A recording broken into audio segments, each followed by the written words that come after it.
Right, we've delayed it long enough. We will return to Shakur hopefully later on, but I'm going to have to get stuck in now. I was going to go to the undercard, but rapping Rob Kelly has jumped on just in time. Rob, we haven't Woo! talked about Shakur yet, so your prime real estate tonight. You're right in there. What did you think? Yeah, I think he's living up to the billing, isn't he? Like, it's Mm. fucking does everything right, does everything exceptionally well. Like, has an array of punches, different combinations, different looks. And I was saying earlier in the group chat, he does this thing like that Rigo used to do it, Andre Ward used to do it, where you see him, he'll just play the shot out before he throws it. So he just throw it away. Like, I've seen him do it a couple of times last night. Like, we just threw the combination like into thin air and then launched the same combination of punches on the target. Like, accuracy, showing he has a bit of power at 35. Anyone that opens up against him is going to get punished. It's going to be hard to outbox him. You're going to have to really make it a dogfight. And I think he could probably bring it there as well. Exceptionally strong at 35. And I just don't see any of the other 35 pounders beating him. I think Haney and Garcia will both go to run to 140, regardless of the result after the next fights. And then I'd favour him against Lomachenko and Tank. At this point in time, I think he's fucking unbelievable. So I think Garm will probably look for the winner of Lomachenko and Haney for him. But I don't think, like, Devin Haney looks like a vampire, man. The two times he had to make weight for Cambosis, I really can't see him being able to make weight again comfortably after Lomachenko after in another camp. So I think he's that big, he'll move up. But um Shakur Stevenson supremely confident about the outcome of a potential fight with him and Haney. Like, he says, he'd make it look easy, and who could doubt him? Like, I know he's not up against much last night. A game opponent came to fight, but just levels below, and good for him to get the exclamation point on it too and get the stoppage. Like, I know the ref jumped in, it was a bit of a mercy stoppage, but the shots he dropped him with, like, just put, like, lovely shots. Probably still a hard sell to the wider audience, Shakur Stevenson. But in terms of ability and that, like, he's leading the way, like, for me. Maybe Robbie's going to be like the inverse Floyd. Before Floyd was exciting early on against those guys, and then he went kind of boring. And Shakur's had his kind of doubters. He's stood off, but now he's standing and throwing the shots. I like you. I agree with you. Just the accuracy and the power last night. We said, would he shoe shine old Yoshino? Yoshino was brave. He was game. He was outgunned, but he just couldn't do anything with Shakur. I thought his shot selection. We make these Floyd comparisons all the time, but the way he was standing off, leaning back, the moves. I know he's a southpaw, but he really started to mature. Very Floyd-esque to me. I thought he looked fantastic.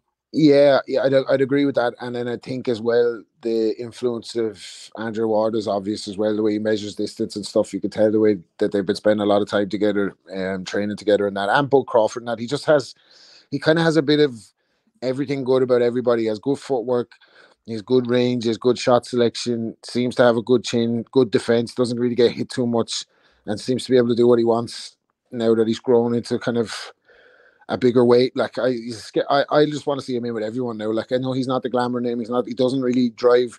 Like, you can see this Showtime production. What do they call it? All Access. It's not 24/7, but the All Access, like, is gathering momentum now between Garcia and Tank, and he's not known like that. Like, but for me, he's ahead of the pack at 35, and who knows where the fuck he'll go. Like, he'll probably reign long supreme. But again, sometimes these things don't play out. We have to see what he's like when he gets hit. We have to see what he's like when he's up against real adversity. But who's going to give it to him now? Like,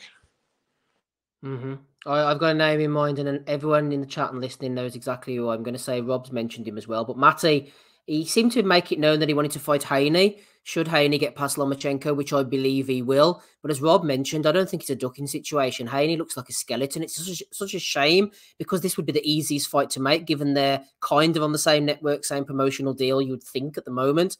It would be ideal if it was just Haney of a few fights ago. If he beats Loma or the winner against Shakur, but unfortunately, I think Haney's got to move up, man. He looks terrible already. He hasn't even had the fight yet. Well, we'll see how he looks in the Lomachenko fight, obviously. If he's having trouble making weight, I mean, that fight turns on a dime right there. I think he's a pretty clear winner if he's healthy. But I think like Shakur looks perfect at 135 pounds. I think this is, physically, it's definitely the best weight class for him that I've seen so far. And I know, Bradley was getting ahead of himself saying, I could see him going up to welterweight. I couldn't see that. I think 135, maybe 140. this is where he's going to be prime. This is where he needs to set up shop, because he looked fantastic. And and Yoshino, I knew he was going to come to fight, and if he can take it late, a guy like that, he could definitely wear you down. But I mean, he was just getting pasted by those shots from Stevenson. His accuracy was just off the charts, unbelievable. And he did it all pretty much in the pocket as well. It was good stuff. As far as the Haney fight, you talk about fights that are going to be won at the margin, Steve. I really think that's one of them. I know Rob's going, he thinks it's bigger win than it is. I would think Shakur probably wins, but I think it's not a pleasing fight on the eye. I can see them just paring back jabs and just sneaking in a few lead hands here and there off of that. It could look a whole lot like Klitschko against what was that, a Bragimov? I'm trying to think, when they just touch jabs all night long. That was one of the worst fights of all time. Yeah, and I could just kind of see that one, and just trying those small moments to pull the trigger. And I think it, maybe, for the purists who are just like, how do you nearly get that points victory when you're both such exceptional fighters? It could be really prime viewing. But I think it's one of those fights that if you're selling it as like, like a really entertaining fight for the sport, must happen, it's going to backfire, because I don't think it's going to deliver in form of entertainment. But I would narrowly favor Shakur Stevenson on that one, just based on the fact that I think he'll be able to nullify Haney's jab with his own lead hand, and from there he can probably pick spots a bit better. Matty, Michael Thompson says there Haney versus Shakur is the next Spence versus Crawford, though. I'm not sure if he's saying that or he's quoting somebody, but I would actually say no, not quite. If Haney gets past Loma, I'd love to see him fight Shakur, and then surely it's building, and then the cross-promotional all comes in to make the comparison to the winner of that fighting the winner of Tank versus Garcia. So say Tank beats Garcia, which I think he will. Haney beats Loma, and then Shakur beats Haney. Shakur against Tank, man. I'll tell you what, that would be absolutely massive. That would be huge. But I wonder if Michael Thompson is saying it's a fight everybody's going to want, but it won't happen. There's a lot of things you can take from that. But if that's the way things work out at 135, I would have no complaints, Steve. There is so much talent at that division right now that you have a guy like a Jermaine Ortiz, who is basically gatekeeper status. And what an exceptionally talented fighter he is. So it's just tremendous to think about everything that could happen there. I mean, there's probably 12, 15 fighters that you can mix and match them, and they'd be good fights. And that goes from the top down to the next level guys waiting for their chance. And I saw it written earlier that Shakur is the favourite versus every 135 pounder in the world and every 140 pound fighter in the world. Not a massive favourite, but there's nobody that this person would back over Shakur at 135 and 140. What do you think about that proclamation? Well, obviously when I was watching the fight, he looked, just quickly mentioned it, yeah, I thought he looked amazing. Went through the arsenal pretty quick. The power, I think, seems to have carried up. It'll be interesting to see how it does against the more elite at 135 and dare we say 140 going up through the years. I think potentially, yeah. I think it's going to be very hard for him to get, for someone to beat him anyway. Haney, I agree with about the weight situation. The ESPN, I'm sure, said last night that Haney was going to be staying at 135 because that's where the fights are for him at the minute, which would make sense. You got Davis up there now as well, obviously, or could be at 135. You got Garcia kicking about there as well. Lomachenko. For me, if Loma hasn't got the footwork anymore and he cannot get past Haney's reach, he's in for a long night. And providing that Haney makes a weight properly, I would probably start with Haney as slight favourite in that fight. So say Haney beats Loma, it's coming down to, again, hopefully that fight does happen. We would want to see it, but Haney against Stevenson would obviously be the next logical fight to make. Again, it's the weight situation. Can Haney make it safely enough? But if he is a corpse and he's just sticking to the kind of jab and right hand, I think Stevenson would probably get to him late. Actually, I think Stevenson would basically put the gas down a little bit and maybe get to him late. I fear that Shakur is going to be victim of the same kind of thing that Bud Crawford was a victim of, where he's going to be in the Who Wants Him club, like because Garcia, Tank, all bigger draws. Teofimo in his own head is a bigger draw. Yeah, like anyone anyone in money, around yeah. they're not Yeah, they're not going to want to fucking like what's the and he's not a big draw himself, Shakur, yet. Like, so I have a fear. Like, it just, you know what, boxing anyway. Like, you get your hopes up like a couple of years. It's taken nearly 3 years to make the Garcia and Tank fight at the same time. Like, it's glad that it's happening. Like, but it's, you know, you never fucking know with these things, like which way they're going to go. You look at the UFC. Your man fucking style benders after fighting the guy Pereira fucking twice What a knockout, man. Before Errol Spence and Bud even gets made. Do you know what I mean? They can't even get to fucking negotiations. These two are just made fight each other again. Like, the rematches happen. It's, you know, you can see why boxing is losing fans at this time. If Shakur don't get matched with everybody good at 35, like, which I don't think he will. I think that people will be running fucking north and away from this guy because he's not bringing the kind of money to the table compared to what you have to do to try and win against him. Like, I think, Andy, one thing that I would love to see, one fight, is definitely Tank against Shakur. Everybody knows that I'm a Tank fanboy, and I would favour the shit talking would be good too. But also, the thing is, Shakur is such a master. He's really matured into a master boxer who can punch. Yeah. There's a chance he could box rings around anyone, including Tank. But the thing is, Tank is actually, he's not just a one-dimensional banger. He can close distance. He's a good boxer. He's got good range. And when he gets into range, he explodes. And it's more often than not, I know the Isak Cruz fight was an exception, but more often than not, he finds you at some point. Yeah. And what would happen? I'm asking the question, I'm not projecting, but with his power, his worldly power, when he catches Shakur, I would be really fascinated to see what happens, because that would be the difference for me. He would close the gap at some point, and when he catches him with a shot, given how hard he hits, that would be really interesting to see at that point. Definitely. I think the other thing as well is obviously, I mean, Shakur's had his kind of like his fights in the past where they've been pretty boring to watch, like the Nakatilla fight. It's just been like he's starting to kind of grow into his own. He's become a man as such. You know, you can see him physically filling out. I would expect him to kind of remain at 135 for the next few years. And I agree with you. It's a fight that again, you just want to see Shakur tested as he goes up, as he keeps going up. But I think that is a mouth-watering fight. How it goes, I don't know actually. I do think Davis could get to him. He could maybe touch him, drop him possibly. But I think it's also interesting. The skills early doors with Stevenson. I think he switches on after 2-3 rounds. He's kind of looked at it a little bit, and then he starts piling up the points. He starts letting the hands go. The hand speed is frightening, but the fact is he's getting power behind the shots now as well, and he's sitting on the shots a little bit more than that. It's going to be better, I think, for the future. But against the elite guys, it's going to be interesting to see if he's going to revert back to what he did at maybe 130, box and move a little bit, and that as well. Just use his superior hand speed and just use his legs. It'd be interesting in that fight to see what both of them are like if they get hit. Because I have a feeling, I don't know, I'm not going to say there's a jack in Tank, but I just want to see what he's like when he's under like extreme duress. That's why I think Garcia is a live dog in the fight. I think he's going to find him at some stage. They're going to find out something about Tank in that fight. But I could just see Shakur catching him that often that he actually fucking makes him really want to give up. You know, that way that's the way I see the fight playing, that he just fucking completely toys with him from a boxing IQ standpoint, from just angles, giving him. I think he'd give him hell. Like, but again, Tank is all about ego. You're right. If he finds way, like, no, Rob, you're like, if he finds way into his head like that, it's a different story. If Tank has no confidence, he can't fight. So is that what you're kind of like at? You think like he can take his confidence basically?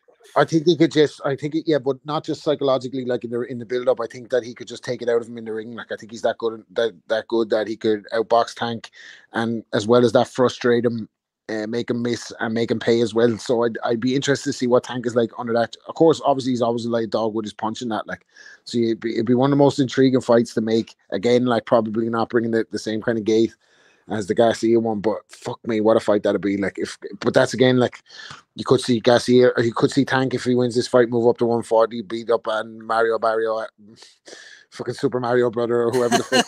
Like, Tank's resume hasn't been the best, like, you know what I mean? Like, that's what I'm saying as well about Garcia being a live dog in this. He hasn't really been. He's had a little since he's won the world title against Pedraza. Tank has had the majority of it his own way when it comes to matchmaking. You have to say, like. Well, and I think kind of like why I'm interested in watching the Garcia fight is I think that Garcia has enough of boxing IQ. Like, I think really I'm thinking of this like in kind of terms of chess, that I think that Garcia has a chance if Tank doesn't have enough ring IQ, that he can play out one move ahead, basically take that thing that Raleigh kind of had going, but he had nothing to back it up, and he can put something behind it. You know, basically. The thing is, go ahead. I agree. No, I agree with you. Because what I'm saying about Garcia is, and I'm going to get boxer size Benny on you now. I know this is the group chat, but like, as much as everybody talks about Garcia hanging his chin out to dry, which he does, and which has been proven in the past when he's moved up the levels. Tank Davis not that hard to find either. Like he hasn't fought as many lethal punchers as you would think on his resume.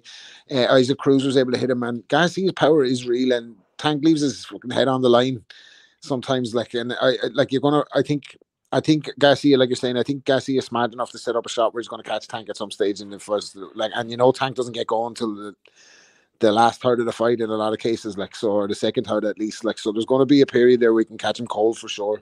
Definitely a live dog, like. Well, I think sorry, Matty, go on. The over-under is like 7.5 on Tank and Garcia, and that kind of plays into what you're saying there. And it's if Tank gets through that, I think it's going to be the idea that he's a better chess player, that he's going to be like, all right, Garcia thinks he's one move ahead of me. I'm going to be one move ahead of him.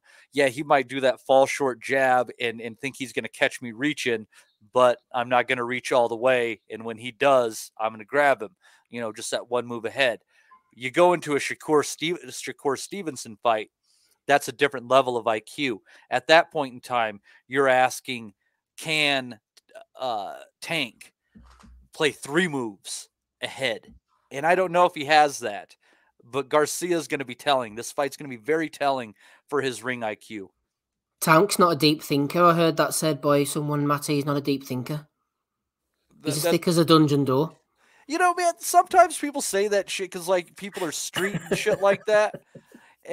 But just because someone might not be book smart doesn't mean that they can't be cerebral. It's not like when Pernell Whitaker talked that anybody thought that this guy was eligible for Mensa, right? Terrence Crawford was shot during a dice game. Tremendously intelligent, cerebral fighter, and honestly, I think Bud actually is probably pretty smart. The fact that he doesn't open his mouth much, I think that shows he's very intelligent. I run my mouth a lot. I'm stupid as fuck. It all plays out. But it, but I think that's. But I think it's all a matter of that, and I'm really interested because that's what I love about this division right now, Steve, is there's all these fighters have something about them where if you play them off of each other, you could say, I could see this guy beating this guy. And I think where it's going to be separated at is going to be the IQ of the fighters and the IQs of the corners. And it'll be interesting to see how this plays out in the next 18, 24 months. Just before we go on to the undercard, Rob, just circling back to Shakur and something you mentioned there as well regarding him getting into Tank's head. I think there is actually precedent for that because Tank sometimes he would wander mentally in fights, like he's looking out into the crowd, he's looking for Floyd, he's looking for his mom. I mean, obviously he gets the job done eventually, but even against Santa Cruz, I think it was, he was complaining at times, looking to the ref, as you say, kind of hometown advantage. Rolly was winding him up, he was getting angry, he does get annoyed, and he turns to the ref, and if you could take that to that next level and someone constantly outboxing him, I'm not going to say he's going to do a no mass, but if he's 5 or 6 rounds down and he's starting to struggle, I could see him flipping out, Yeah, I could see it just to see how he'd react in that situation. If Shakur was like holding him in the clinch going, that was shit, man, when your missus put shit in the toothbrush. Remember that time she put shit on the toothbrush? You know what I mean? Shit like that to him. But yeah, no, you could see it happening. Like, what? I don't think we'll see it. I just don't think we'll see it. I think boxing will disappoint us again. I don't think we'll see that fight. Like, there we are. Rob getting us all hopeful on this Sunday evening. Ellerby's not fucking. Ellerby knows. Ellerby favors him in the Garcia fight, and all or whoever's involved with him in the fight by fight, they all favor him in the Garcia fight. There's no way they'd put him in with Shakur Stevenson. Fucking no way. I'd love to see it. Hopefully it'll happen one day, but as Rob says, it probably won't.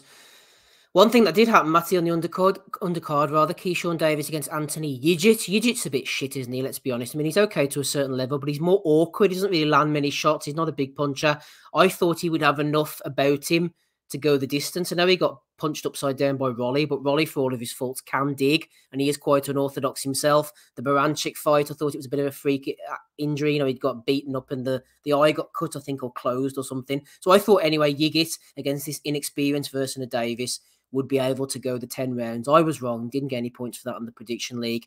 Keyshawn looked good, actually. He looked vicious. He planted his feet, Matty. I like what I saw from him. Yeah, he goes in with real spite, Steve, and I think he's at the right gym. Being with Bomac is the right play for him. He had some just true spite on a lot of his shots in there. He was playing around with the at times, and I thought he might have let it go a little bit longer than he needed to. But nonetheless, again, 135 pounds. This is a great fighter, and I got the hiccups at a great time here. This is a great fighter. It just needs a little bit of extra seasoning. Yiggett, for all of his faults, you're talking about a two-loss guy with about 30 professional fights under his belt, has had a good level of competition. So they're moving along Davis quickly. I would like to see him in some sort of an eliminator before the end of the year. He's one of those fighters where you can get him into a title fight at 12 fights in, and he's not going to struggle. He's got to tighten up his defense just a little bit, but he is a tremendously smart offensive fighter, knows how to work fighters both directions, has shots and traps that he can play you into on both sides. There's really no escape for a guy like Keyshawn Davis. If you're going to beat him, you're going to have to give him a reason to not want to walk you down. So it's going to take a real tough son of a bitch. We'll see that chin tested before you know it, and that could be the missing ingredient that might not be there when it all comes down to it. But until that point, Davis looks the goods. This is definitely a blue chipper. Yeah, Michael Thompson, you get fights like someone who has power, he does, but he can't crack an egg, unfortunately. For only his 8th fight, Andy, his nickname's the businessman, Keyshawn Davis. I think this was nice business. They knew Yiggit hadn't really got the power, but he had the gravitas, the name, and the record to add that little notch on Keyshawn Davis's record. I think it was smart, clever matchmaking, and the fact that he knocked him out as well did his chances no harm at all, and nice fight. Yeah, I like Davis actually. To be fair, he kind of really enhanced it again there last night. He adopts that kind of Philly shell in that as well from time to time. Probably the only thing maybe is just the kind of obviously he's had quite a few knockouts at this point, but I just want to see him kind of ice people kind of early doors and that. But he's up in it as well. That was a 10-rounder as well, so the imagine him move up to 12 rounders. I know there was a couple of belts in the line, so maybe we'll get. Bob's not going to move him into a 12 rounder till a title fight. Come on, I suppose. Maybe get a 10-round eliminator at some point as well. You never know. But yeah, I really liked him actually. Again, I was watching it in 4-speed, mate, so I needed amphetamines to actually keep up to what was actually happening here, to be fair. But yeah, at the end of the day, Yiggit was just taking a bit of a beating at the end anyway, wasn't he?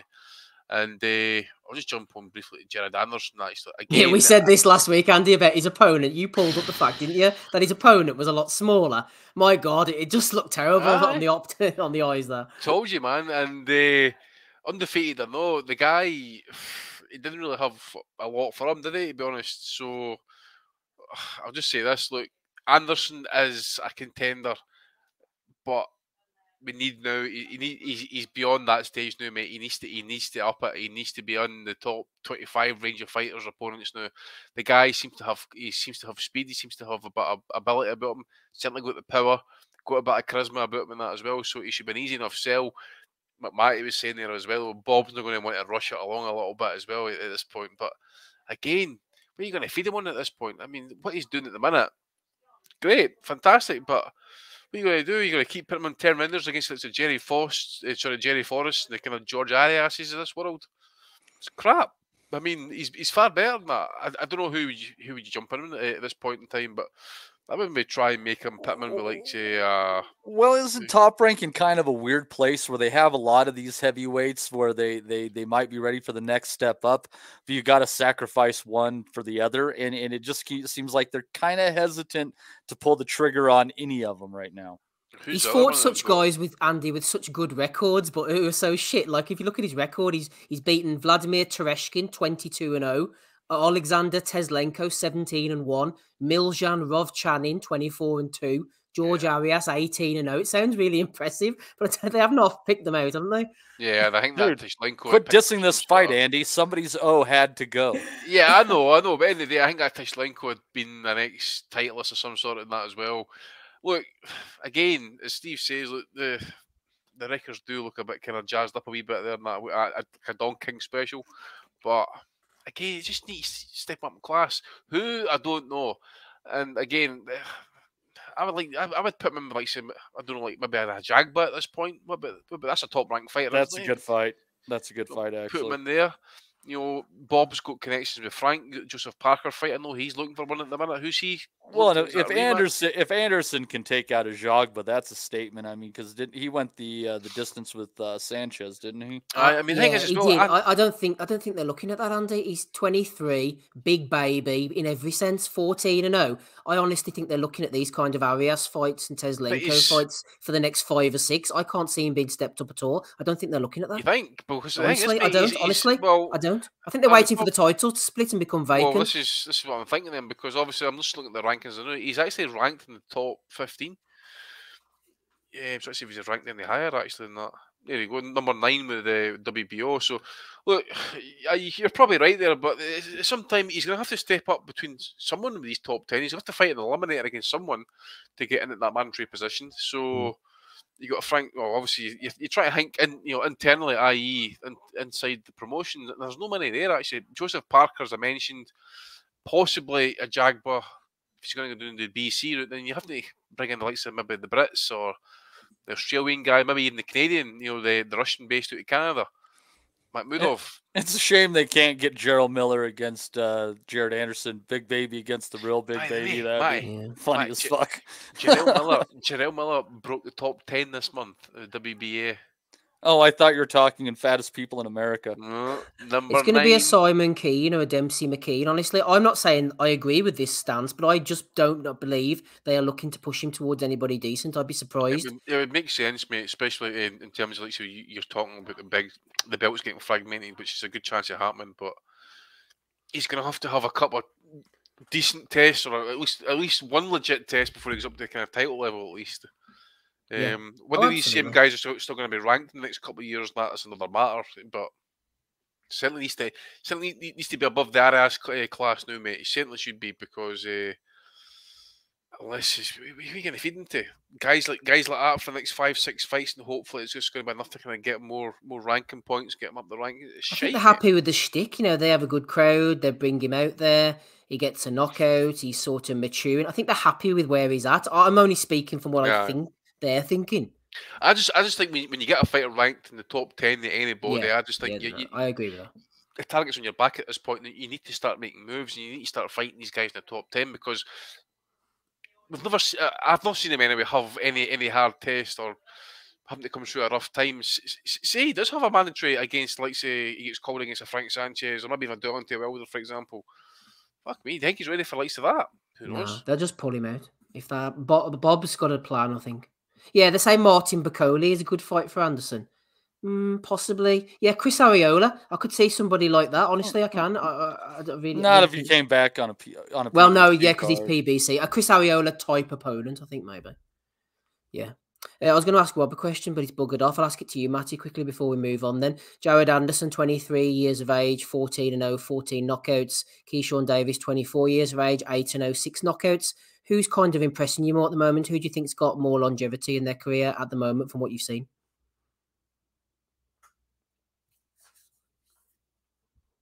Matty? Based on the level of competition in their respective divisions right now, Steve, I would venture to say that Jared Anderson will be one of the recipients of good things when the titles fragment. And I think Keyshawn Davis, man, he's going to have to go in against a real fucking killer in order to get his place on top of the mountain. So I just think if you're talking like next, 2-year kind of timeline, I just think the path is easier for Jared Anderson. Mm-hmm. Mr. Dermo saying Johnny Rice. Yeah, absolutely. Carlos Takam says F2. I could see somebody like that as well. I could see them getting Guido Vinalello a couple of wins and then putting him against Anderson, just constantly building that record. Shit, mate. I know, but then they could say, oh, he's 10-1 or whatever, and he's knocked him out. Bring in the Georgian, mate. What do you call him? Cladze. At least he's knocked out well. Oh, yeah, he hasn't fought him yet, has he? Everybody fights him. That crazy fuck will at least try, man. He's out of his mind. That's true. He'll at least come to win. That's a good one, actually. Put the foil away, says Mark Stanton. Absolutely, 100% right. Roberto. Gaziev needs a fight. Gaziev? Someone with a pulse for a change. No, I don't think they'll bring him over, unfortunately, but you never know. Rob, Jared Anderson or Keyshawn Davis, who's getting you going out of them two?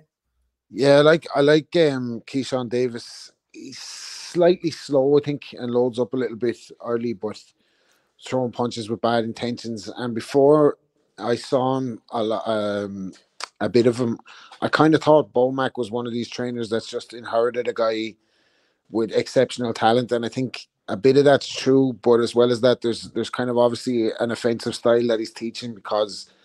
And I don't know if it's from training with Bud himself or Bomac, but whatever about being in that camp, as Maddie said, it's working for him. His shot selection, the way he cuts the distance is very like Crawford. The way he finishes is very like Crawford. He goes to the body a lot like Crawford. So a lot of similarities.